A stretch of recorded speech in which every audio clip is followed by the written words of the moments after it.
Ladies and gentlemen, it is October 7th, 2025, and we are hosting a debate tonight between Jason Goodman and Chris Martenson. And we'll see. I'm sure they agree on some things, and maybe they have some differences on their perspective and their independent research of the Charlie Kirk assassination. And I think a lot of people have questions. A lot of people are looking for answers to these questions in what really is one of the biggest political stories of our lives. And for me, a younger guy, the biggest political assassination that I have been alive for. So it's a very important story, and we just want the truth.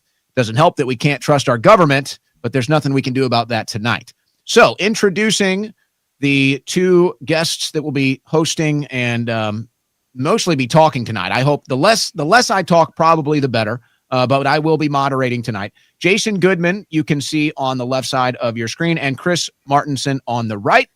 What we will be doing tonight is I'm going to allow both of them a 5-minute introductory statement on what they believe happened. And maybe in that we can kind of see where they have their differences and where they have their similarities. Both will get 5 minutes. And then I will kind of direct the conversation from there. But you will mostly be hearing from them and their perspective from their independent research tonight. I thank both of them for being here. And I hope you will find this moderated debate helpful, informative, and at least appreciate the independent work that's being done out there in the media today. So we'll start with Jason for no other reason than he joined the room first. So we'll go to Jason first. Jason, your 5-minute opening statement. Thank you, Owen. Chris, thanks for joining me tonight for this debate.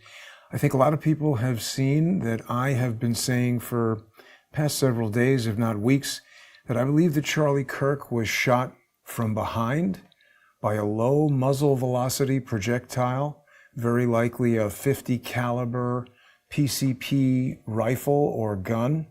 I believe the muzzle velocity was very close to 500 feet per second. And I've arrived at that calculation by observing primarily two different videos that were initially presented to me by Zeb Boykin. I think a lot of people know Zeb. He's the U.S. Marine that was doing some ballistics calculations. He had this video, and actually, Owen, it was your show where I first saw this video. Zeb played this video, and you had the same reaction that I did. I won't go to the gruesome part of it, but your reaction, Owen, was that, wow, that's the best quality video that we've seen from the incident so far. And I agree. So I got the video from Zeb. And for people who haven't seen me before I got involved in independent journalism and started Crowdsource the Truth, I had a long career in motion picture production and digital imaging. And I've worked on major motion pictures like Amazing Spider-Man, X-Men, Metallica Through the Never. I was a visual effects cinematographer, and I've developed a number of camera systems and optical systems. So the approach that I've taken has really been to forensically examine the digital evidence, and a lot of it has been pretty decimated cell phone videos. So as I said, when I saw this video on your show, Owen, I had been in communication with Zeb. He provided the video to me, and the thing that I noticed about it right away is that it's not a video that came directly from someone's cell phone. There are certain indicators in the metadata, let's say, that inform me of that. Primarily, the video is of a frame rate that is very non-standard. Most people probably know that in normal mode, your phone is operating at 30 frames per second. It takes 30 images per second. It displays 30 images per second, and that creates the illusion of motion. This video that Zeb provided was 20 frames per second, and this is very, very unusual. The other thing is, it's encoded in an MPEG profile high 10. Now, this is an HDR, a high dynamic range profile, and the iPhone is capable of shooting in high dynamic range, but it uses the normal 10 profile. So this was very clearly a video that had been transcoded. Someone took the video from the phone, did processing to it to reduce it to 20 frames, and to re-encode it as this new file. I did a few shows with Zeb, and this was a topic that we dug into quite a bit. And after maybe the first or second show that we did, another version of the video came about. This version here is essentially the same video, but this video is 30 frames per second. eagle-eyed viewers will notice it plays slightly smoother as the camera pans around and the motion and all that. So again, going back to my digital production experience, there's only a few ways that you can get a 20 frame per second video from a 30 frame per second video, and really it would involve dropping 10 frames per second that would create kind of a staccato and unnatural motion. And I just don't think that that was what happened. So it occurred to me that this video likely originated from a file that was evenly divisible by 20 and 30. So that could have been a 60 frame per second video, it could have been a 120 frame per second video, or it could have been a 240 frame per second video. And each of these are frame rates that your iPhone can shoot at. I believe every iPhone since the 10 or 11 can shoot 240 frames per second HD. And then what I discovered was these 3 frames, these are what I allege is a projectile headed towards the back of Charlie's head, and 2 of them came from the 20 frame per second video. The third came from the 30 frame per second video. So let me just explain that. If we start with a 240 frame original, to get a 20 frame per second video, we're going to drop 11 out of every 12 frames. We take 1 frame out of every 12, and we're going to have 20 frames per second instead of 240. To get our 30 frame per second video, we're doing the same thing, but we're taking 1 out of every 8 frames. So what we end up with is 2 different videos that are essentially the same, but they're comprised of different frames. So when I extracted these relevant frames from those videos, I found this very straight line. Now, some people have said it's not perfectly straight, and there's a few reasons for that that we can go into later, but just to give you the high points right now, the thing that made me determine the speed of this and the frame rate was that I've added this, let's call it an arbitrary scale, because we can't really easily measure in real units this single 2-dimensional image of the scene. We do know that Charlie Kirk was 6'4", and he's seated here, so we're looking at about 3 feet of Charlie from seat to the top of his head. And I asked ChatGPT if a projectile were fired at 500 feet per second and photographed by a camera operating at 240 frames per second, how far would that projectile travel in 1/240th of a second? And the answer was 2.08 feet. So given that this is about 3 feet on Charlie, it looks to me like we've got about 2 feet and change in between each position of the projectiles here. So these are essentially sequential frames there, and I just want to switch now to Adobe After Effects to show you guys the next incident in this sequence is this acute disruption of Charlie's shirt. And so we can see here is the projectile. This is the 20 frame per second video. This is the last position in this video before there's another position recorded in the 30 frame video approximately here. And then the next incident in this video is, I allege, the projectile has entered just below his skull. The soft part, you know, maybe it's deflected off the bottom of his skull, because from that trajectory to here is about 19 degrees downward. And I think the bullet deflects off the bottom of his skull, where it ejects out the front of his throat and catches the shirt collar. And because it's such a low muzzle velocity relative to a supersonic rifle round, it's lost so much of its kinetic energy penetrating his neck and all the organs inside his body. By the time it gets out the exit wound in the front, it's caught in the shirt collar like a net. It stretches out the shirt collar. Other cameras not operating at this high frame rate and short exposure time see it as a puffed out, almost explosion looking action. That's a lot of activity on the shirt happening very quickly. But that acute disruption basically catches the bullet like a net, and then it retracts back. And I think the bullet, people may disagree, but I think the bullet now is down in the shirt, and there's some more activity where it's rolling around in the front of the shirt. And I think the projectile goes down the front of his shirt, where it probably fell onto the ground and has now been paved over. All right. Chris, your opening statement. If you want to respond to that, you can use your time as you see fit, or you can make your claim as to why you believe what happened. All right. Well, I can dispute all of that, but we'll get into that in just a minute. It's very easily disputed as well. It begins here.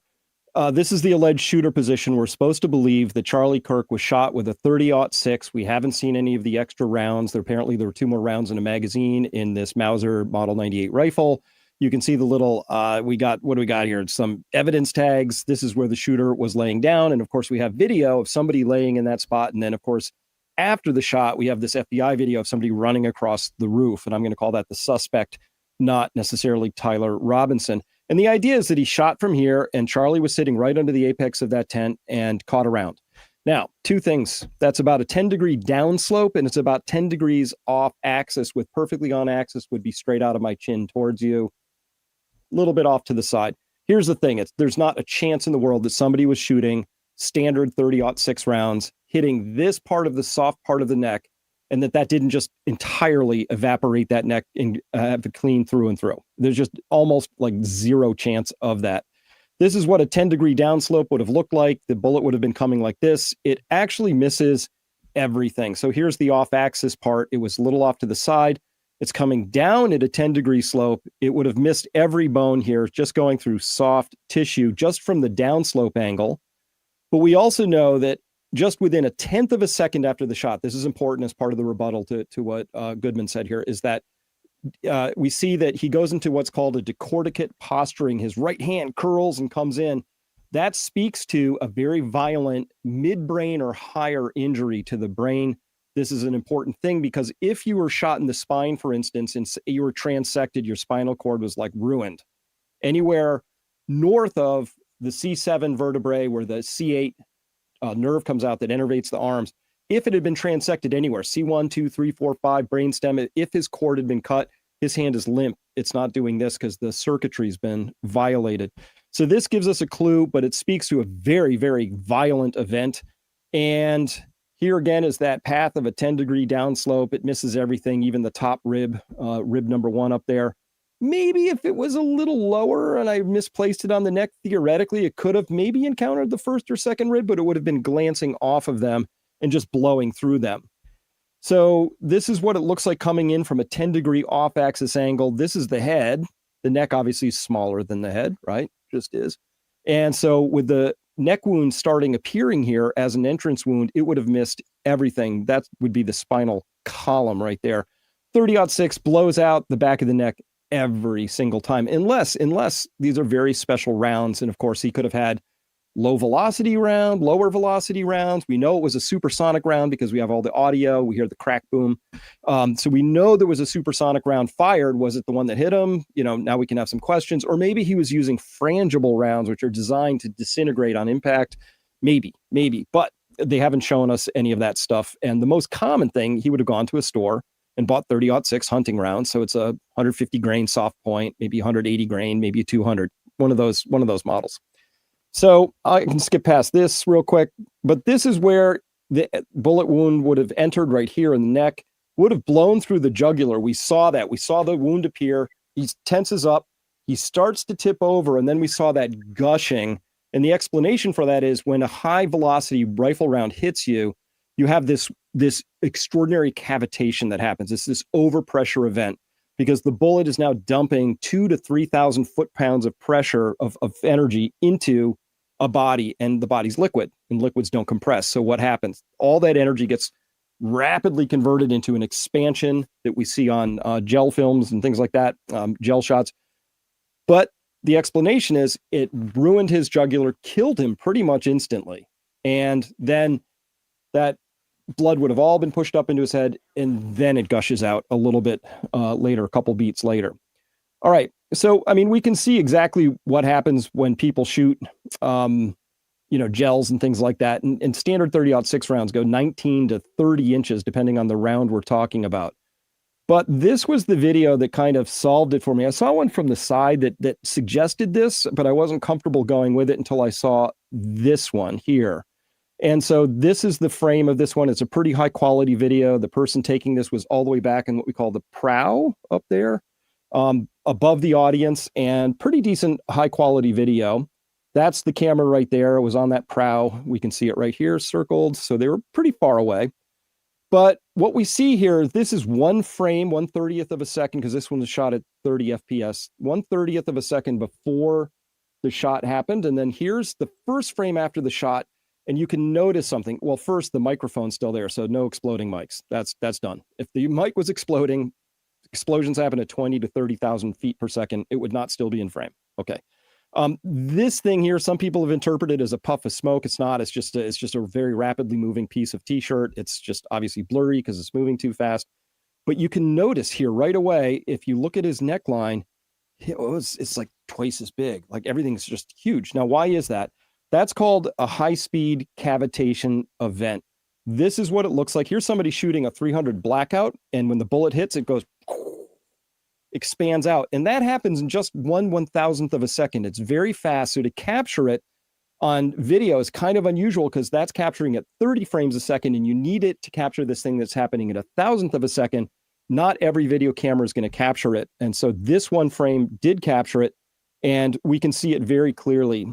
Here's his neck outline, and I've taken this, everything lines up exactly perfectly, frame for frame, pixel for pixel. And I've taken this same outline of his neck here before the shot, dropped it into the frame after the shot, and you can clearly see this overexpansion of tissue here. Overexpansion. So this brings me back to the idea that it's not possible to cause this kind of a violent high-speed cavitation event with a low velocity round. It's just not going to happen, particularly not something traveling at 500 feet per second. It's just way too slow. So here it is before, after, and you can just see it, just track it. Here he is before, after. You can start to notice things. Everything sort of puffs up like this, right? And the explanation for why his necklace flew violently around his head and off is that his whole chest expanded. And that expansion is very violent, and it's hydrostatic expansion, meaning it's like a hydraulic piston. It's hydrostatic expansion. It's got a lot of force. It grabs his t-shirt and just throws it, right? The t-shirt's going to be traveling in a direction because it's been given a strong force. We see a huge amount of force go up this way to Charlie's left, to our right. And that's very indicative of the idea that the bullet entered on the left, caused more of that overexpansion we just talked about, that cavitation, on the left side than the right side. And because of that, you see more of this motion of the t-shirt to the left. There's actually a couple of frames where you can see clearly that there's this thing pushing up, and that's the pendant from his cross necklace that got snapped off, the chain snap, but the pendant was still flying up and creates this little rectangle in his t-shirt a couple of frames later up in this area.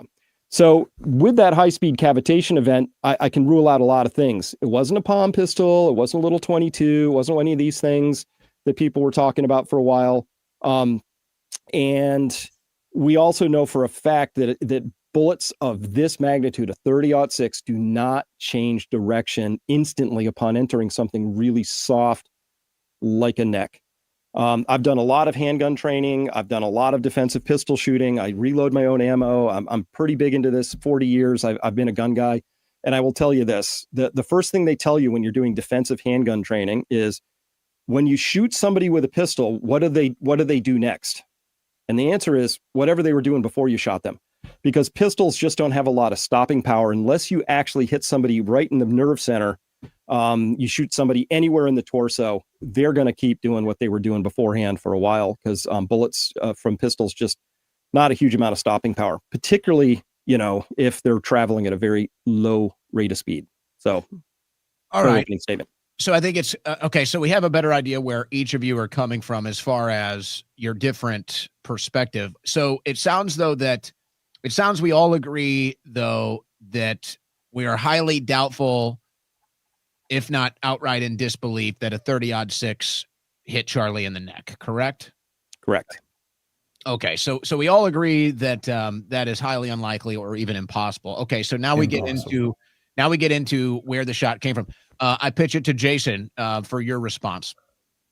Well, yeah, I'd first like to point out how Martenson is totally incorrect, because he's just not aware of what he's looking at. He speaks with confidence, but that confidence is misplaced, because there is no way that this cavitation event could happen and relax in 1/30th of a second, and that's the it happens in entire 1,000th duration of a second.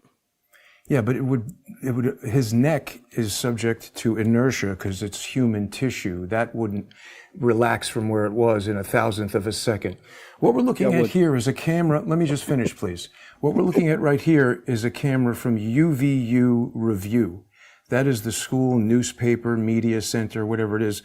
We see this camera in the view of other cameras looking up there. Now, this camera is very different than the cameras that are being operated by people in the audience. Those are iPhones, Android phones. This camera is a professional ENG camera, electronic news gathering. And we see the long lens. The lens has a mechanical iris on it that controls the light coming in. It's likely got neutral density filters built in and all those kind of things. And this type of camera operates not only at 30 frames per second, as Chris has rightly pointed out, but it also has an exposure time of 1/60th of a second. So what I alleged was happening in this video recorded at 240 frames per second, its ability to stop the bullet in motion is not a result of the frame rate, it's a result of the exposure time. The iPhone can have an exposure time as short as 1/50,000th of a second. And people remember in Butler, PA, Pulitzer Prize winning photographer Doug Mills captured a supersonic bullet with a 1/8000th of a second. That was a long streak. But this is very probably a much faster shutter speed, twice as fast, 3 times as fast. It's a bright sunny day, and the iPhone doesn't have a neutral density filter or a mechanical iris to stop down and control exposure. So it's going to decrease the shutter speed dramatically, 1/15,000th of a second, 1/20,000th of a second. The ENG camera operated by the UVU Review does not do that. So we have this event that is recorded in 1/30th of a second, but this is all motion blur. The other thing is, even if his neck expanded like that, his body is one pressure vessel. The t-shirt is a separate thing. It doesn't really make sense that the t-shirt would expand like this if his neck was expanding. This is just rapid activity of the fabric that looks like a puff because it's happening so quickly it can't be accurately imaged. Martenson also failed to explain how the same cavitation event is not observed from the side here. His neck looks totally undisturbed. And this is, as I said, a much higher frame rate. We can even look at the 30 frame per second version here. There's more activity seen on the shirt here. There's the puff that we're seeing blurring in the other frame. It's the shirt being agitated in all kinds of ways. There's the acute agitation on the 30 frame video. And if we could get this original 240 frame video, we'd see a lot more detail in what's going on in the shirt. But the ENG camera, it just gives us a blur. And to be clear, I'm not suggesting that there wasn't a supersonic round fired. I allege that there was. That was a distraction round, first of all, to draw everyone's attention away from the location of the real shooter behind Charlie. And that would have been done. I'm not implicating this company. I'm not saying that this product was used. I'm just pointing out that this exists. This is a product from a company called Digital Trigger. And what this is an AR-style trigger that you replace on your gun. And it's got a programmable circuit board inside here. And now I'm not a ballistics expert or a gun owner, so I don't know all the details of this, but I've watched videos from the guy who invented it, and he's saying that you can program it in one mode if you're a sniper. I presume that's for some sort of soft touch trigger. You can program it so one pull of the trigger fires 2 bullets. You can program it so one pull of the trigger fires continuously.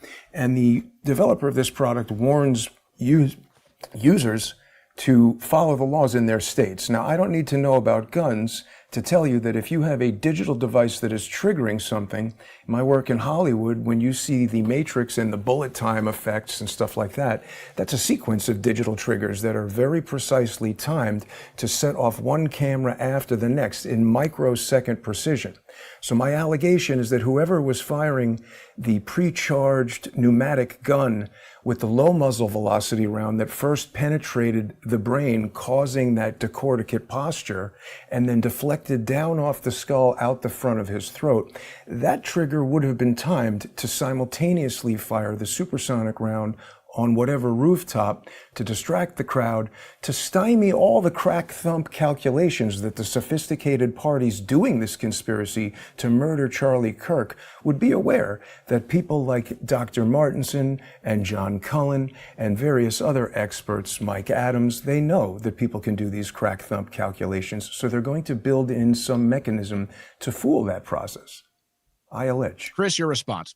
So a couple of things here very quickly. First, so I took a still from your video, Jason, and obviously these things aren't in a line, which is a problem, right? Because bullets travel in straight lines. They don't accidentally deflect. You see these two things here, whatever these are, and then this one's just not in the same channel. So we have a problem. But the other problem is that unless and by the way, you look at the exposure of this, you can clearly see this was not shot at 50,000 frames per second. If it was shot at a standard 260, which would be kind of top end for what people are most likely going to be using in manual mode even, or automatic mode on an iPhone, this is what those bullets would have looked like. They would have been 2-foot long smears, because it's very simple math. Let's imagine we're shooting at 250, a shutter speed of 1/250th of a second, and you say this thing's traveling 500 feet per second. During that shutter time, they would have traveled 2 feet. So the fact that you have little tiny dots resolved, it is just not possible to catch bullets from an orthogonal direction on an iPhone. It's just not a thing. It just doesn't happen. They would be smears at best, but that would be with a very special. I mean, that guy who shot that alleged photo, and I have dispute that what happened in Butler, that New York Times photographer, and Michael Yon disputes it even better than I possibly can. And I'd like to see the raw files, just like Michael has been calling for. But that was at 1/8,000th of a second. And that was with a Sony A2, one of the premier camera platforms, like the best that happens to exist. That somebody's out here with a cell phone, you say we're seeing resolved bullet dots. It's just not a thing. They would be smears. They would have to be smears. Well, let me once again explain to the doctor what he does not understand. There are two different parameters. There is the frame rate, which I'm saying is 240 frames per second. It's a standard frame rate in an iPhone 11, 12, 13, 14, 15. Any of those, 16, 17, they can all do I said shutter speed very clearly. Okay. So yes, but the exposure time, the shutter speed as it were, is a separate setting.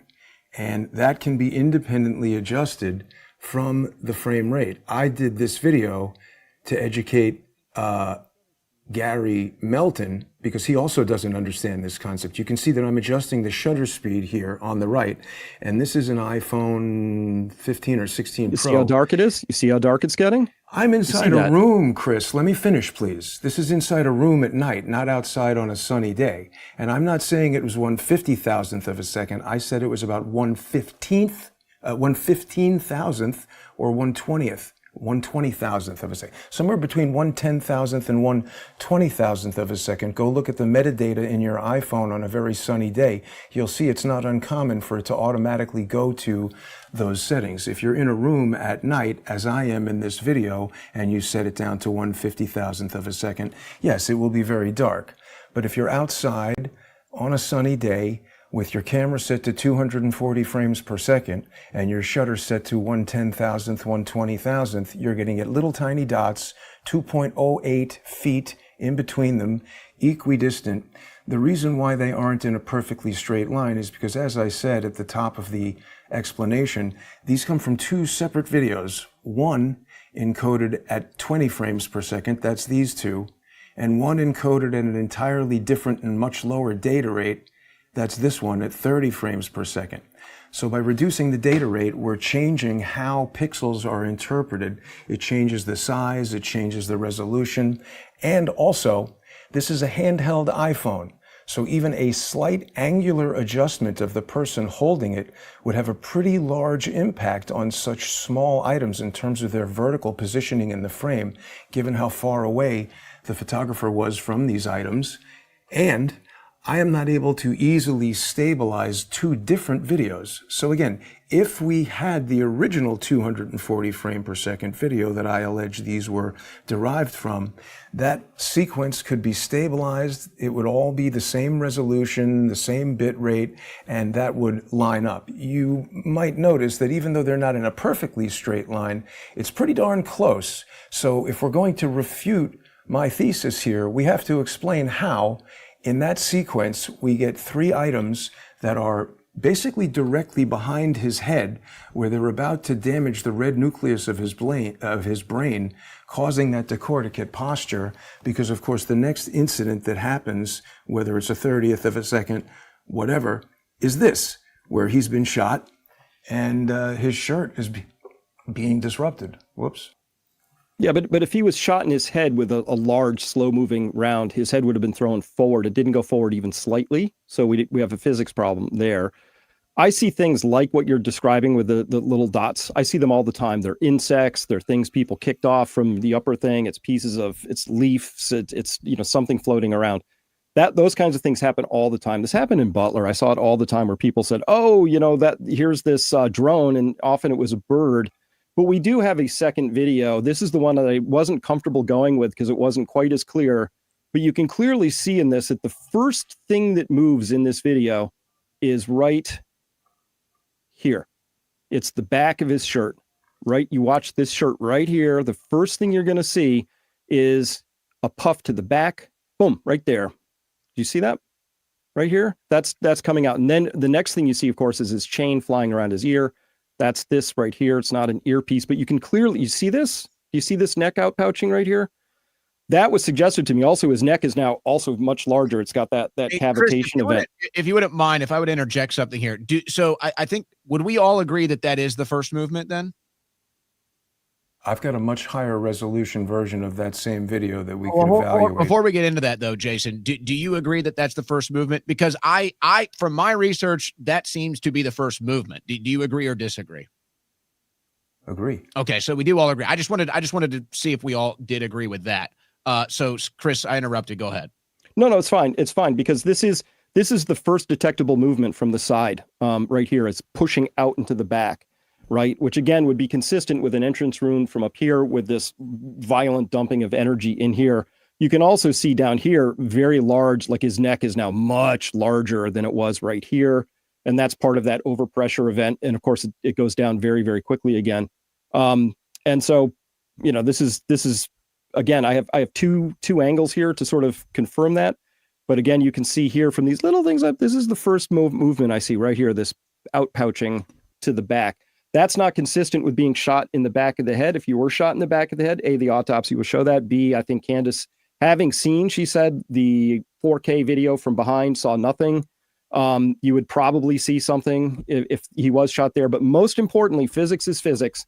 Force equals mass times acceleration. His head would have tipped forward if he was shot from behind. And that's automatic. It's just, there's nothing. So that's just how it works. Jason, before we go to your higher definition video of that angle and get your breakdown, Chris, so let me kind of hone into that point. So Candace sees the HD video. She says there's no exit wound. Mm-hmm. Later, I believe somebody from Turning Point USA, it might have been Andrew Colbert or somebody, makes the official statement saying that yes, there was no exit wound, and then they claim the doctor told them that it went in and then, did a magic bullet thing, right? Hit a vertebrae, whatever, came back, stuck in the skin, whatever that is. So how does that play into what you're saying here? Because obviously these two things can't be true. Right. So the only explanation I have at this point, the first thing I came up with within a few days was, since it's impossible to get shot here and have it at a 10-10 angle, not just blow right through the neck. And I don't care what 30-06 round you're using. If we're going to go with the 30-06 story, and I'm open to other calibers and other stories, right? But we have no data to go with at this point. No autopsy report, no recovered bullet, no fragments, nothing. He had to have been shot from a higher angle and from a higher off-axis angle so that bullet would have a chance to maybe hit the spine and dump and release its energy. Now, if it did that, I could easily imagine a bullet coming at a steeper angle, hits something in his body like the spine, and then fragments and just explodes, right? And big chunk of it. They said they recovered the bullet, but I would have, there's no possible way for a bullet to have stayed intact, hit here, traveled up, ruined his C2, come back all the way down through the C6, and then, landed under the skin by his T1 vertebrae. That's a magic bullet. I don't do magic bullets, right? So we have to come up with some other physics for that. And we have to account for this midbrain damage at the same time, which makes it all kind of confusing. An autopsy report is going to clear up a lot, because we need to know where was the first thing damaged in his body. If you have that, and we agree that this is the entrance wound, just draw a line, and we're going to have a line that goes straight back to the shooter. I may come back to you on that, but I wanted to let Jason respond with his video. Yeah. Well, first of all, Candace Owen did not say she saw a 4K video. She said she saw a video over a Zoom call, which is basically going to be as good or bad as a YouTube video, even if it originated at 4K, and we have no idea what may or may not have been done to that video before she saw it. And I'm not denying anything that Candace said. I think she was being honest with us, but it's an inconclusive evaluation of a video that nobody else has seen. So as far as the physics goes, I understand that Dr. Martenson is telling us that this guy was shot with a supersonic round generating tremendous kinetic energy, and yet he doesn't seem to be moving backward. What I'm saying is something with barely enough kinetic energy to penetrate his neck hit him. And just like when you throw a baseball at a bed sheet, it creates a little, unfortunately, this app doesn't give me precise control of frame by frame. So look at how his hair goes up. You can see in this better version, it's as if something has just struck him right here. We're talking about the midbrain. Well, again, I'm not a neurosurgeon. I'm just saying I feel like his brain is back here. And if something hits him right back here, it's more likely to damage his brain than this thing bouncing off of his chest and exploding and doing all these crazy things you're talking about. So I think this is a pressure event at the back of the shirt. And his hair flips up, and then in the next frame of this, the hair has relaxed as if there's been some really acute action right there at the back of his head. The thing is now through his neck, disrupting the shirt, and he's over. He's dead by here. His arms are up. His brain has been damaged. That's what I think is happening. But if you see that right there, that first thing where there's something is throwing that shirt back violently, that's probably 4 or 5 inches of shirt coming back, and that's a shirt that's adhered to his body. So that's physics. We have to account for that physics. And my explanation for that is the severe overpressure event that's his cavitation happening. Why aren't we seeing something coming out? There should be something coming out of that if there's a cavitation event that's creating pressure there. No, it's contained in his body. It's totally contained within his body. And why would the shirt have an isolated pressure event? This is air pressure outside his body underneath the shirt. Otherwise, that's one interpretation. This wouldn't be puffing like this. The whole shirt would come up from the shoulders. Mind me for a second here so we can kind of maybe have the audience better understand this. Jason, what you're saying is the image that you have on the screen indicates what exactly? I think what we're seeing is a low muzzle velocity round hits him right about here, and it creates enough air pressure. Okay, that's what I'm getting at. That's what I'm getting at. What causes the shirt puffing up? I guess that was the better question. Air pressure. See, his hair is pushed out of the way right here. Air pressure. The shirt is pushed out of the way, and the shot is hitting right about here. Pow. Okay. If you threw a baseball at a bed sheet, it would puff up on the bed a little bit. Right? Okay, so air pressure. So Chris, let's get back to you, and you can follow up on that. But I want to go back to what you were saying before. Air pressure or whatever else you think caused this. Either way, obviously there was nothing there. There's no exit wound. I think that we've all concluded there's no exit wound, right? So we're trying to figure out what caused that on the back. Sorry, no. My conclusion is the exit wound is what we see at the front of his neck. There's no exit wound in the back. Let me be specific. There's no exit wound in the back. Okay. So Chris, I go back to you. How do you explain the shirt anomaly? That's very simple. It's contained in this and hundreds of videos just like this. You see that so imagine, so that's happening like in just a bare fraction of a second, right? And so when you see that first overcavitation event like this, it's not going to be an even round. It's not going to expand like a I don't know, a basketball or something. What's going to happen is the human body has bones, it has structure, it's going to have softer path. So this overpressure event is going to be pushing wherever it can to, wherever it has to, path of least resistance. So his neck I would expect to expand more than, say, under his rib cage, for instance, which has structure down there. But what you're seeing would be basically this. So the t-shirt is thrown by that event. His whole body and neck expand and then contract very, very rapidly. And it's a very, very rapid event because water does not like being expanded. It hates it. That's why hydraulic, pistons do what they do, right? So that's my explanation, is that he has a severe overcavitation event. You need a lot of force to move a t-shirt that far in a single frame. So don't forget, we're looking at that first moment. That's a 30th of a second later.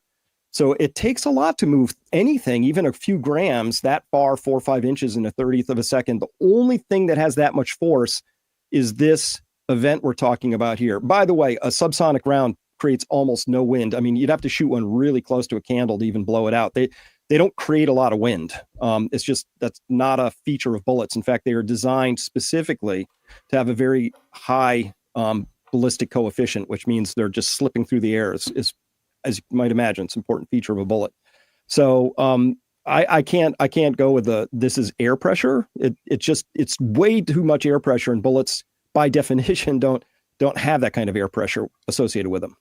So just to get to understand this clearly, what you're saying is the impact to the front of his neck, which is obviously what we can all see, the one identifiable thing that we have is the hole right here. You're saying the impact from that caused such a cavity that's what forced the shirt back like this. But it happened so fast that it's nearly impossible to capture that on camera, is what you're saying. It's very rapid, and it's going to be blurry because the motion is going to be faster than the frame rate and the shutter speed are going to be able to really resolve. It's a very fast event. That's why all those things, when I showed you that video of that cavitation event, these are people using ultra high frame rate cameras. That one probably was shot at somewhere between 50 and 100,000 frames per second. I'd have to look that one up, but that's pretty typical. People are shooting these 100, 125, even higher, shutter speed cameras to be able to capture that because it's a very rapid event.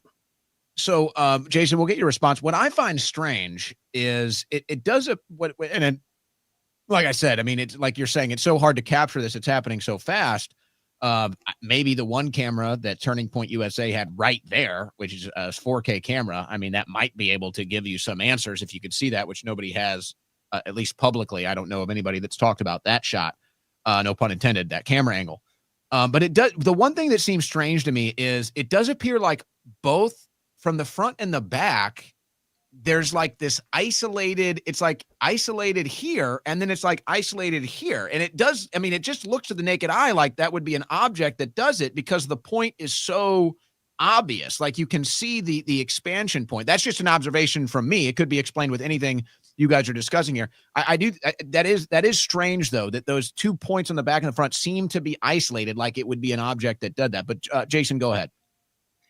Yeah, and just to clarify, I'm not talking about wind. I don't presume that a bullet is creating wind. I'm saying when you shoot a bullet into the small of his neck, it creates an impact like you're punching something, and the air that is resting there is now being pushed out of the way as this pocket hits the shirt. Now let me I've just loaded this same frame into Adobe After Effects where I've brightened it up here. And you can see, this is this fat guy behind him. We don't see any cavitation event in the neck. His neck looks totally normal. And it's also important to remember that we're back on somebody's cell phone here. This is a vertical video you can see on the left. That's the original video that I started with, and a 500% blow up on the right. I recreated this video at 4K and various playback speeds. So this is a cell phone again. And remember, it's a bright sunny day. The automatic settings are going to make the exposure time very much shorter than 1/60th of a second, where we see that blurring collar on the UVU Review ENG News camera. That thing has an exposure time of 1/60th of a second, which is a very, very long time.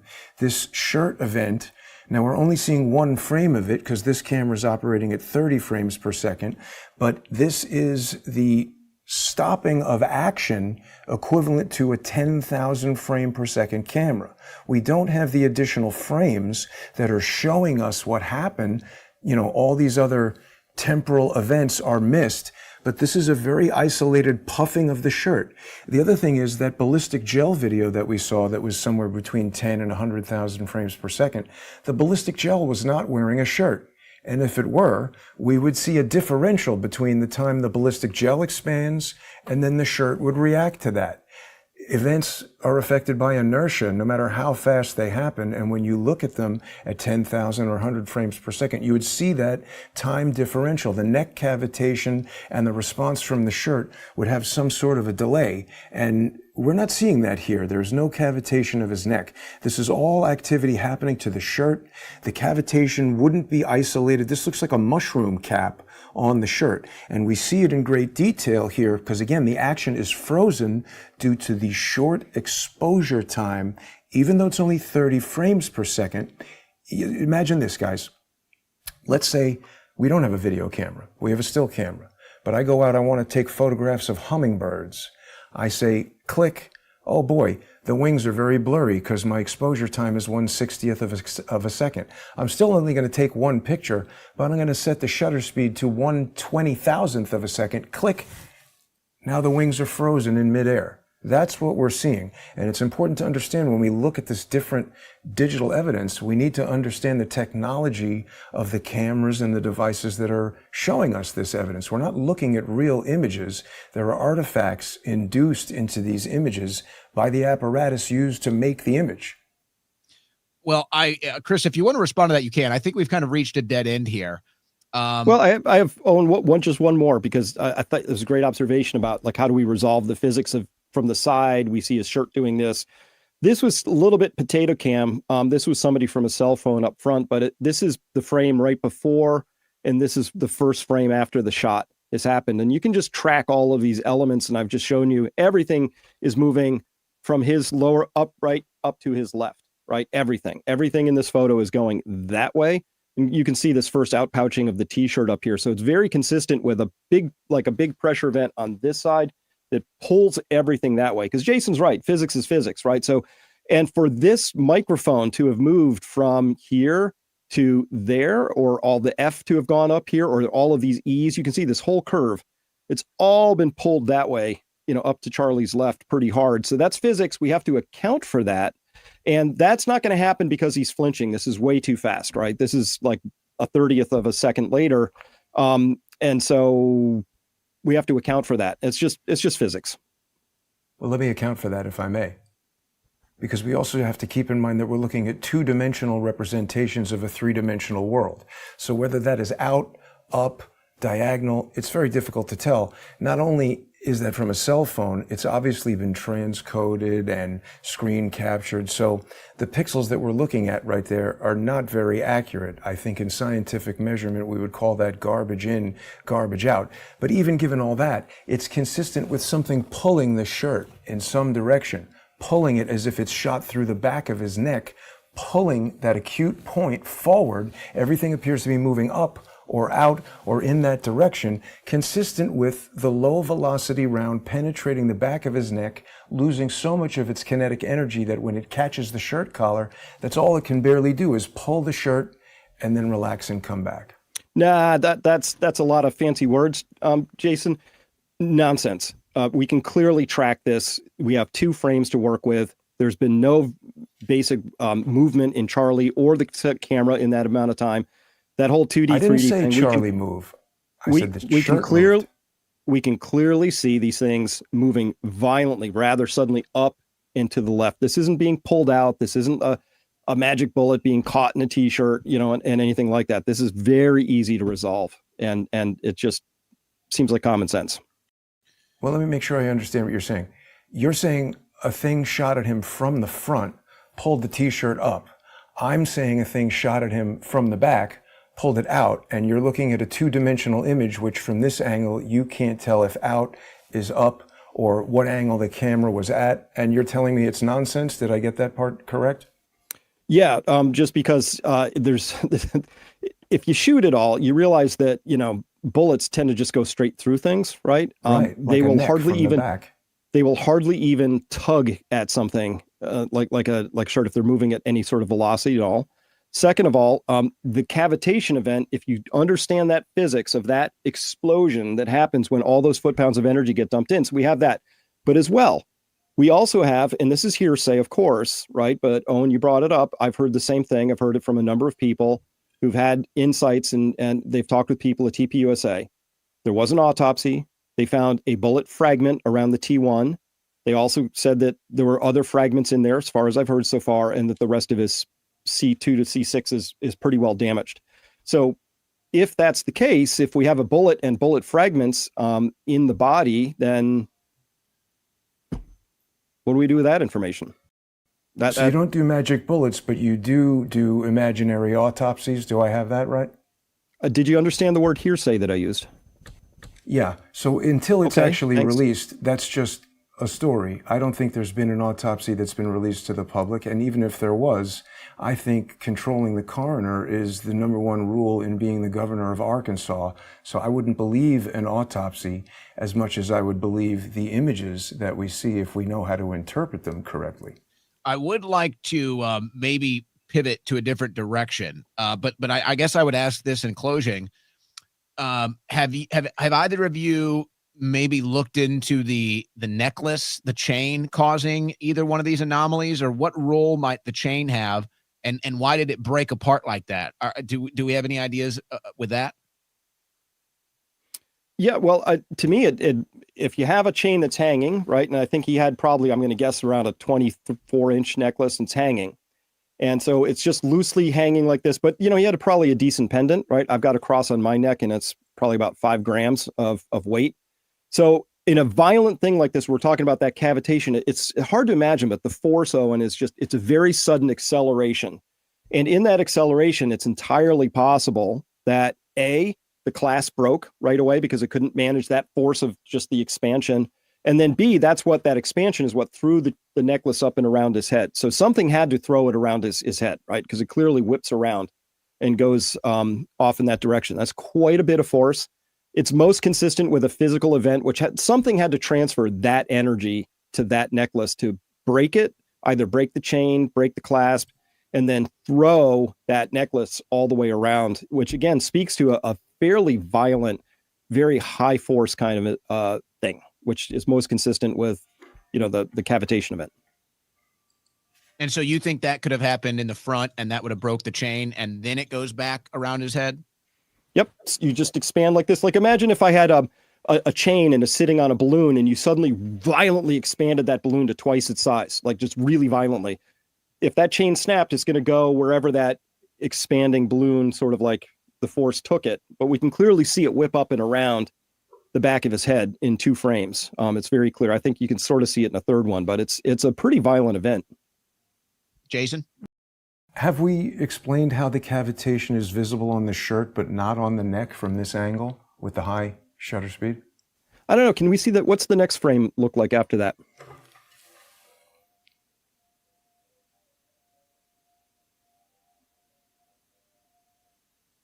Here's the sequence. Let me go all the way back to the beginning. Yeah. Let's take this one at a time. Let me zoom right in on the timeline so we can go 1 frame at a time here.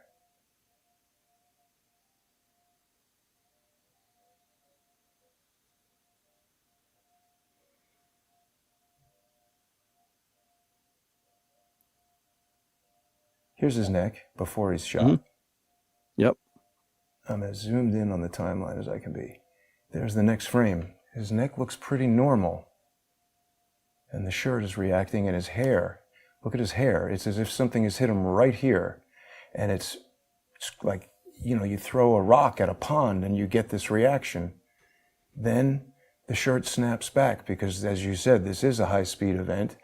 And I don't see this cavitation that you're talking about. It would seem the cavitation would have to have happened already for the shirt to be puffed out. So I just can't agree with what you're saying there. I think this is my main point though. These cavitation events are like a 1/1000th of a second. So it's entirely possible for that to get missed, which is why we have that one. The skin cannot react that quickly. It would take time for the skin to come back. You're wrong about that. You're wrong. Then why does the shirt not come back? because the shirt's not a fluid. If shirt's out there in air and it's just subject to physics and it's Why being would it have thrown reacted this quickly? It would if we saw the shirt in this position, his neck should be on it. No, the neck could have already expanded and collapsed And back. it's floating there in air? I don't No, think it's that being really thrown. I mean, holds water. you're missing out. Like, this is a high speed physics event. Okay. So the shirt has been thrown. Like, imagine something that just like boom, right? So let's I imagine get what like you're I put a saying, grenade. but I disagree. Let me show you this one final But video. it's just physics. It's just how this works. Just to be clear, wrong is what it is. Chris, you're saying that the event happened so fast, and that's why you can't see it.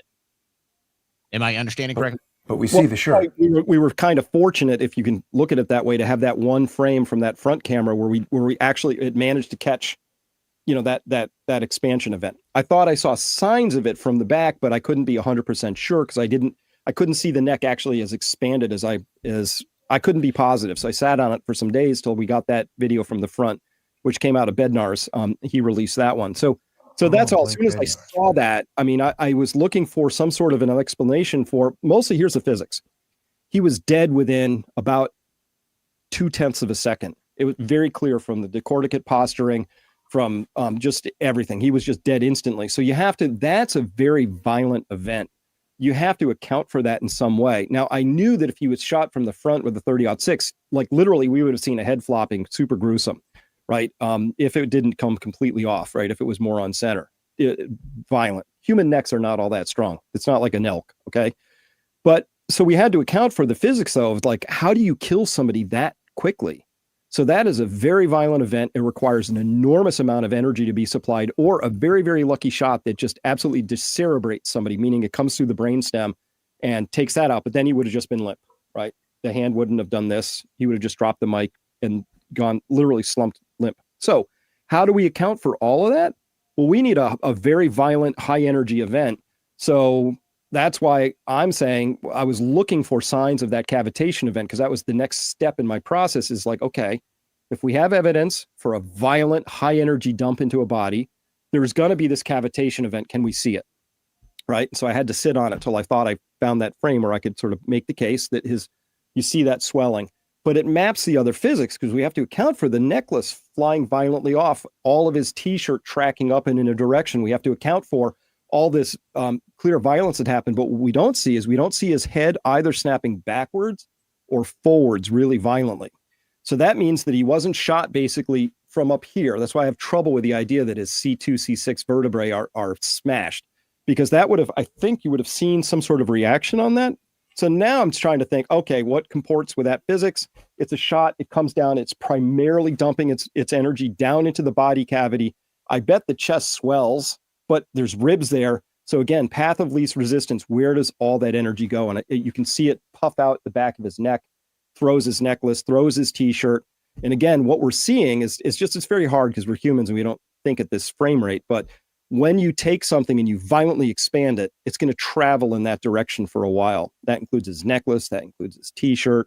So those are the physics that I've been struggling with. And man, I wish they would give us some more data. Some body x-rays from the autopsy would be nice. I need to know what rounds they're claiming were used specifically, because now we can actually know exactly what the foot per second of those rounds should have been. We can start calculating to the crack thumps, give us a position of the shooter location, But there's a lot we can't do. So really, I wish we could get a few things out of TP USA as well. And that would be the microphone recordings from Charlie's position, because that mic right there would have probably been the best capture of the crack thump, because it's actually where the target was. And then we would have the most precise measurement for that. That would be awesome. And obviously we need just a lot more data. But here's what I can tell you. My summary it's the main story that this kid maybe disassembled his rifle, reassembled it on the roof, somehow took a shot from 140 yards that was on target after reassembling a rifle without zeroing it back at the range. Very, very low. The 10 degrees, 30-06 round, dumping into the body, 0. I'm going to go full 0 on that one. So, and then they did claim, we'll call it hearsay, but they did claim that they got his heart pumping again. They claimed that at the hospital they had his heart pumping again. That was the claim that was made, at least. So I don't know what relevance that has to any of this, but I figured I don't know if you'd heard that. Well, I'd heard that, but I don't know what to make of that, because if we saw his jugular was ruined, because we saw that the dark, very dark red blood slump out. If his carotid, which is right next to the jugular, had also been pierced and his heart was pumping in that, even in that next fraction of a second, we would have seen arterial spurts, right? Those are 2 to 4 feet typically out of the carotids, one of the most highly pressured arteries out there. Like, it's going to give you very obvious, very, very gory sort of a spurting. We didn't see that. So either the carotid wasn't damaged, or it was, and his heart was already stopped. It's very hard to stop a human heart that quickly. You don't do it by disrupting the electrical signal. There has to usually be a mechanical damage to that stops it instantly. Now, that could have been that overpressure event, could have stopped it without ruining the heart. Maybe they could have got it going again. It's possible. Yeah, that's like, I forget the name of it. We saw it. They claim that's what happened to DeMar Hamlin, and it's happened before. It's very rare, but it happens in sports where they hit it. I forget what that phenomenon is called with the heart. Another thing, again, it's all hearsay, but they said, oh, part of the bullet fragment hit the heart, but then they also said that they got it back going. So none of that adds up, but maybe, we all kind of agree that none of that adds up, so we don't have to focus on that. But Jason, did you want to offer anything else here before I just ask kind of my final question? Sure. I was just looking at this. I mean, obviously, I don't know about medical stuff, but we were just talking about the C2 vertebrae, which seems to be located exactly where I'm saying he got shot. So that being damaged would make a lot of sense. We could see that here, sort of, right across from there. C2 vertebrae right below his base of his skull. The other thing that I wanted to just show you quickly is this video that just came to my attention. A Twitter account, an X account called The Royal Grift, found this video, which this is quite interesting. This shows, you can see a vehicle parked under that tunnel. There's Charlie, and there is a minivan that opens its rear hatch just a moment before. You can see right behind Frank Turek, keep your eyes back there, the rear hatch of a minivan is opening just before Charlie is shot. Now, obviously, that's not proof that somebody poked out of the minivan and shot him from out of there, but a lot of people have been very suspicious about the security team, the hand signals, this guy with the Ray-Ban sunglasses. That's pretty darn close. So, sorry, I don't want to get you sensitive content rating there. It's pretty darn close. Are we confirmed that is a car there? Because there's other videos. Have you confirmed that is a car there? I just saw that before we came on. Well, there's other videos where they're going back, so you could probably find another. Oh, there are cars back there for sure. Yeah, I didn't know that there was. I didn't see one right there. It looked like there was just a wall there. So that would be kind of. Oh no, there's definitely a tunnel there. I had Adam Bartholomew back over at the campus yesterday, walking all along there. There is a clear tunnel. I had originally presumed that nobody's disputing that. What I'm saying is.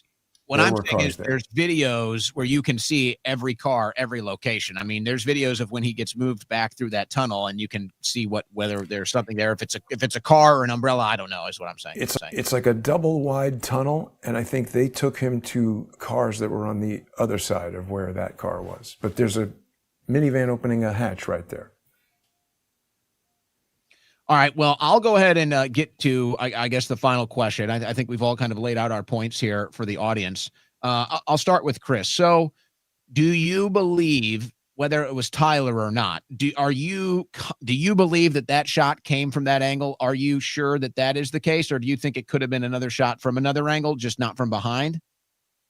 Yes. The shot, almost no chance that it came from the place they say that the alleged Tyler Robinson was hanging out on the building roof of the Losi building. It had to come from over to the side further. And I like something about 45 degrees off. There's other building structures out there. But we'll know a lot more once we actually get some actual data out of this that we can actually finally use. And I need to know what those bullets were in particular. But I would also call on the FBI here to, they showed us like this subject running across the roof, but they cut out, like, for some reason, the seconds right before that. Why not show us him getting on the roof? Why not show us video of him getting into position? Why not show us the whole video, because you have it, of the shot being taken and then the kid running, whoever that was? Because we saw this, right? This is all they released. Again, it looks like potato cam footage, right? It's very difficult to make anything out of it. But we can clearly see there's no rifle down this left pants leg. and there probably isn't a rifle down his right pant leg because that knee is bent. And it's not in the backpack because that's just not large enough to fit one of these things because this was not a breakdown model. And even if you did break it down, it would be from the barrel all the way to the back of the action. That's the smallest you could break it down. It's still not going to fit. So they have a lot of stories to get to us, which is how did this shooter get into that position with an assembled rifle that was capable of taking that shot? And they're not answering any of those questions. They're just running hard with, it was the butler with the candlestick in the parlor. Well, and by the way, and I think that, this is why these conversations are so important, and I'm glad that both of you agreed to do it. To me, these are the two most suspicious things. Why did they not include that part of the footage? It's undeniable that it's there. It's undeniable that shot that they have from the back behind him of that other UVU building, he is 100% in the frame when he takes that shot, but they intentionally don't show us that. To me, that's one of the most suspicious, if not the most suspicious aspect on it. And then you can talk about, well, where is the gun? Where is he getting on the roof? They don't seem to answer that at all. Now, I'm just curious, if we go back to that shot that you just showed for a second, Chris, and I'll go back to you, Jason. Let me zoom in on this for a second. Just of all the possibilities, could it be possible that he just has the barrel down his leg and the rest of the parts in the bag? Again, even if it's a 1% chance, it's possible that the butt is up here and the barrel is sticking down the back of the leg and it stops below the knee so that he can still bend his right leg. Possible. These are kind of tight jeans, though, to be stuffing something down. It's possible. But back to your point there, Owen, though, I mean, come on.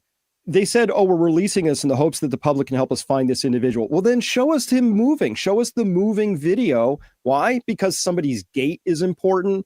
It's like, this is not the way you go about. This is 2025.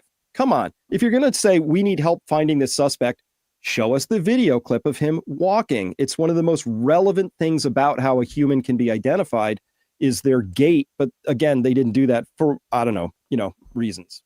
Well, and we did the most conclusive footage that we had is private footage. It's private footage from businesses that I guess volunteered it to other journalists or Candace Owens. It's the private security footage on people's houses, where in that footage he does appear to walk with a limp, but it's pretty clear it doesn't add up. Did he assemble it on the roof? Did he have time to go on the roof and assemble a gun? And if he disassembled it, which they claim he disassembled it and reassembled it at some point in the woods, well, then why would he leave his assembled tool on the roof? And then how does he break it down and get it back together in the woods? Now, there's other theories that we could get into that, but I think we all agree that at least none of that adds up. It doesn't. By the way, there's cameras everywhere on this campus, everywhere, right? They're just all over the place. So can we see any of that footage? That'd be swell, right? No, and then we had this. No. They just updated them too. They just updated their security cameras. Yeah, so they should be all 4K. Nobody puts in anything 4K. They denied grammar requests for the security. I just got a denial yesterday for the security camera in the tunnel. Wild. And then we have that mysterious thing where you have George Zinn, who was allegedly also at 9/11, waving his hat and saying, look over here. And my suspicion, I mean, the place that I want people looking is exactly not where he is. People should be looking up to Charlie's left. That would have been a great place to be looking, but we had somebody immediately decide all on their own, as people do, to just create a distraction and say it was me. It's just so bizarre that I don't know what to make of that, but it's a little suspicious. I'd say it's more than a little suspicious, especially considering George Zinn's history. So, Jason, I'll ask you the same question then. Where do you think the shooter was stationed? Can you even reach a conclusion on that, or where do you think it was? Well, I've been saying for a week or two that somewhere in that tunnel, and I initially thought it would have been on the opposite end of the tunnel, but people rightly pointed out that it didn't seem like you could get the right angle on the back of Charlie's head. Now that I've seen that video of a minivan opening its rear door, I think that's where the shooter was, inside the minivan, shooting right at the back of his head. Additionally, there's been all this controversy about the camera. Chris even incorrectly stated that Candace Owens had seen 4K footage from it. She's seen decimated footage over a Zoom call from what might have been recorded at 4K. We don't know what they were recording on that camera.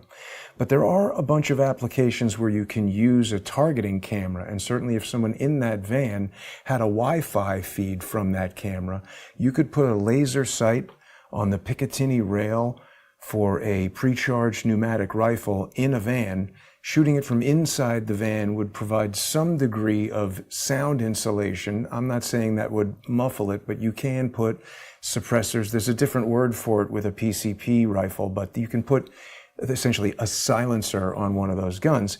And if you had a red laser pointing at the back of his head with a CMOS sensor digital camera, that Sony camera looking at the back of his head, that red laser would show up, even if it's invisible to the human eye, like a bright dot on a small monitor inside that van. It's a turkey shoot from that van. So you think it came from under the tunnel, right behind Under the tunnel. In the tunnel right behind him, yeah. And the other thing that is really, let's just talk about the circumstantial evidence around. All of his security guards, nobody took out a gun, nobody hit the deck to worry if there were more bullets coming. It is as if there were people there who knew what was going to happen. Everybody acknowledges how suspicious it is that that guy took the SD card from the camera. And obviously that seems to most people, including our mutual friend, Sal Greco, former NYPD officer, he's saying that's an absolute spoliation of the crime scene. We don't know what they did with that SD card before they gave it to the FBI or whoever they gave it to. We're talking about why isn't the FBI giving us this evidence or that. We haven't even spoken about this U.S. Army ISR jet that dropped down from 38,000 feet to just over 200 feet above ground level and did this 125 knot orbital over Utah Lake, which is 2 miles away from the university. It did this about 30 minutes before the shooting. This is incredibly suspicious behavior. This jet normally flies directly over Utah, but instead it did this little orbit. This is the second one it did that day. Nobody's explained this. This is public FAA radar data. That's, independent users of that ADS-B system can check on that. So that's not fake. That's like a fingerprint. What was that jet doing there? There's a lot of suspicious activity here, Owen, and we really don't know who was involved, why this was done. I haven't gotten involved in any of that. I know a lot of people say, ooh, this, that, the other thing. I identified drones in the early part of this investigation. I never said a drone shot him. I believe ISR drones, intelligence, surveillance, reconnaissance, ISR drones were launched from that jet. The U.S. Army has published requests for proposals in 2024 that they wanted to specifically be able to deploy drones from that jet, from that Bombardier Global 6500 Hades program jet. The Hades program is the high accuracy detection and exploitation system. And you may recall that Adam Bartholomew was live streaming this incident 1 second before the shot was fired. His live stream was disrupted. We've just found another TikTok user who was also live streaming, who was also disrupted. So I think we had electronic warfare drones disrupting unauthorized recordings so that we could get these manipulated 240 frame per second recordings decimated down to 20. When I started talking about that, somebody got nervous and said, put out a 30. And now they've stopped putting out anything because I think they realize the more they put out, the more I'm going to be able to determine about what they've done. So I appreciate what Dr. Martin has said. And moreover, we've been jabbing at each other a bit, which that's fine. It's all in fun. And I do appreciate, Dr. Martin, you coming on this broadcast and speaking with me. It was very generous of you. But I think if we want to refute my thesis, we have to explain how these 3 dots got here, what they are. I do not believe that an insect would be in these 3, this is a line going to the back of his head, right towards the C2 vertebrae, which this imaginary autopsy that nobody has seen has told us is damaged. But it does look like there's a disruption at the back of his head. And I do believe if you threw a rock in a pond, you'd get a pressure event. And I think if you shot a bullet at the back of somebody's head, you'd get a pressure event. Quickly, have you done the angle analysis would that line up with the exit wound? Have I?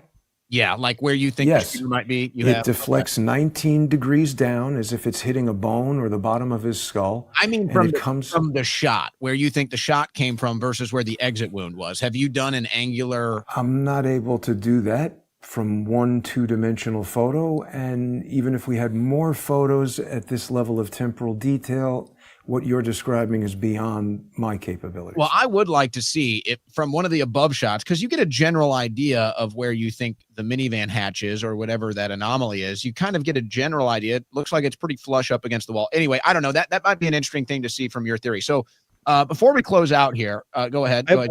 I have one thing for you, though, because I failed to properly answer your question. So I have one more piece of data. I usually don't spend time trying to interpret people's reactions, because a lot of people do that. I don't, because it's just too subjective. But there was this one thing that occurred.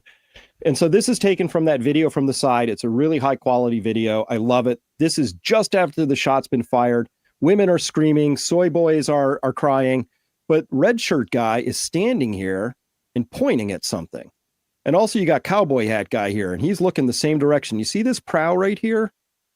We can place that prow very directly. That's this prow. So that's red shirt guy. I've oriented him. He's pointing here. He's pointing at this building. The shot would have actually been taken, if we believe the official story, way over this direction. He's not pointing that way. Now, listen, things can echo. Eyewitness testimony is some of the least valuable and all of that. But it's kind of interesting. If you watch this video, this guy just stands up and goes like that, you know? And so I think we should spend some time trying to find red shirt guy and find out what he had. Maybe he's got military training. Maybe he's been around gun ranges. So he's not like, he's got his hand in his pocket. He's just like pointing in a direction. And that direction is right where I think we should be looking for the actual shooter. Would have been over here to Charlie's left. That's where I would go. So that's it. But I thought that was interesting. May I looking ask, at red shirt guy there. Just so I understand the allegation there. This one person wearing a red shirt stands up and points to where you believe the shooter is. Is that what we? Yes.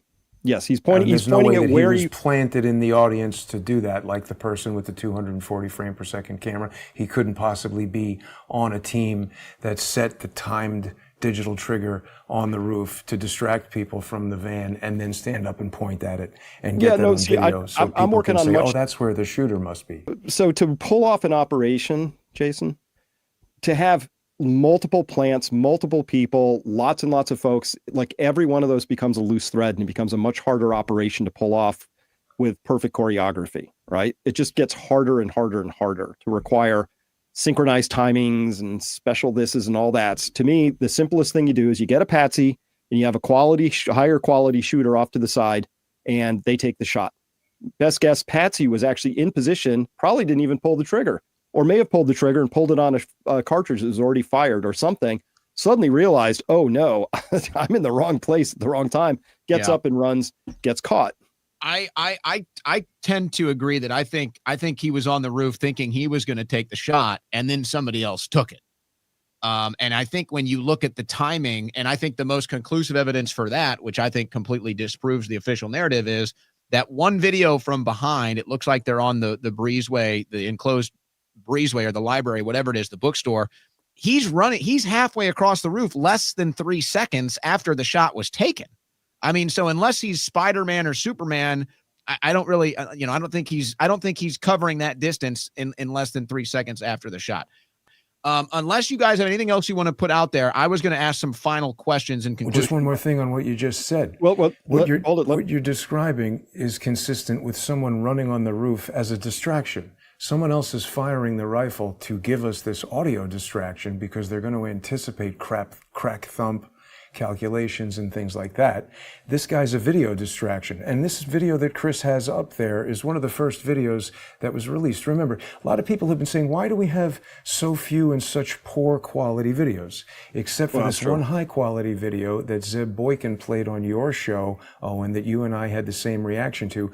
That's the video that I allege was shot at 240 frames per second and is being deliberately disseminated out to the public. Because I do believe there were were people in the crowd who were there specifically to distract us. If you could just give me the full screen for a moment. This is from ABC News. This is a screen capture from that allegedly 240 frame per second video. They've attributed to a student named Samir Massey. However, when I called Samir Massey and wanted to try to negotiate to get the original file from his phone, he was very evasive. And he also lied to ABC News Australia, telling them that he shot that video. But this is his own video from Facebook, and in it, we can clearly hear he's inside this building. And when someone tells him someone's been shot, listen. Go. Go.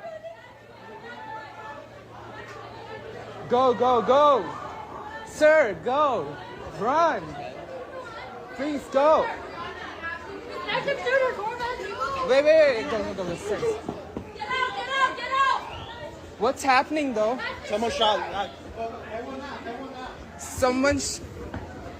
So this same guy who alleges that he took the video that we saw of a projectile heading towards the back of Charlie's head, for some reason he sounds quite surprised when he hears that someone shot. So I think he lied to ABC News Australia.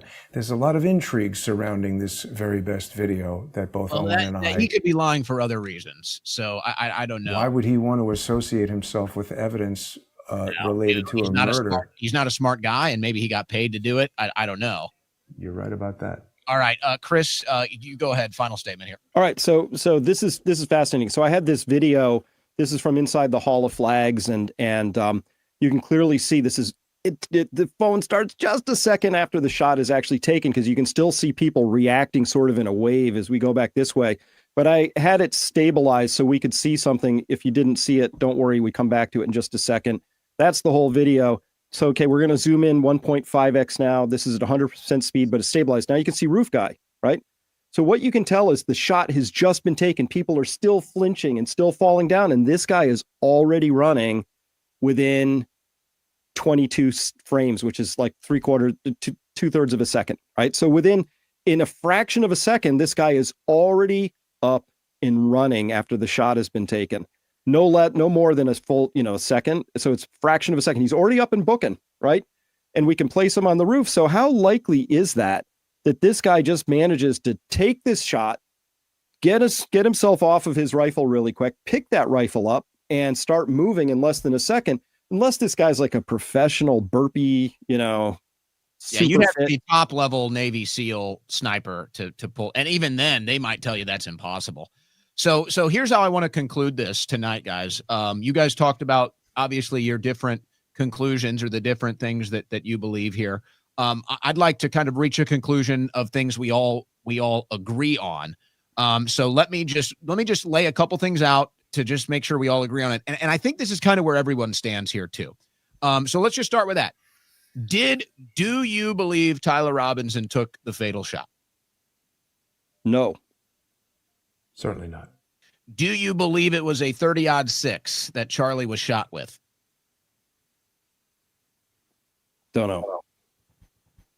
No, I think it was a 50 caliber projectile fired from a PCP gun. Do you think other people had knowledge that Charlie was going to be shot that day? 100%. Yeah. Do you believe that the FBI is currently hiding footage from the American people? Yes. You talking about not Epstein footage, just this? Yes. Yeah. Okay. Yeah. I'm sorry. Could have been a little more specific there, I suppose. It's all right. So I think that because of these conclusions, and I think all three of us are on the same page here, because of these conclusions, this is why we're having these debates. And because of these conclusions, we're forced to do our own independent research and try to figure out what the hell happened here, because obviously we're being fed lies. We're being fed a story that is virtually impossible.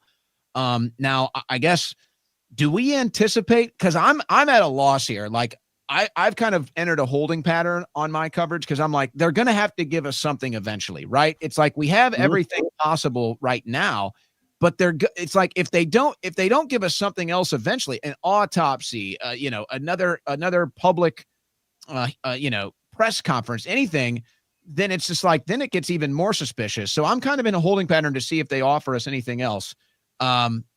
But it does seem that we all agree on these things. And for these reasons, we don't trust the official narrative. It's virtually impossible And that's why we're doing these independent investigations and I'm having these debates. So I appreciate both of you and your time tonight. I'm glad people wanted to tune in and get both of your thoughts.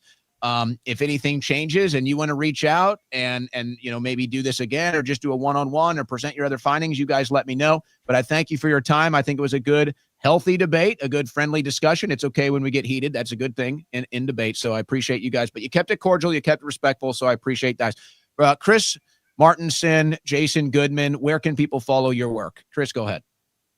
Peakprosperity.com is my main website. I put out content all week long, both free and for my subscribers. And obviously on X at Chris Martenson. I don't use aliases. I'm a use my full name kind of guy. Find me on YouTube, although I'm a bit shadow banned there at the moment. Jason, where can people follow you? Yeah, I also use only my real name. People can go to my Crowdsource the Truth website. Crowdsource the Truth is my show.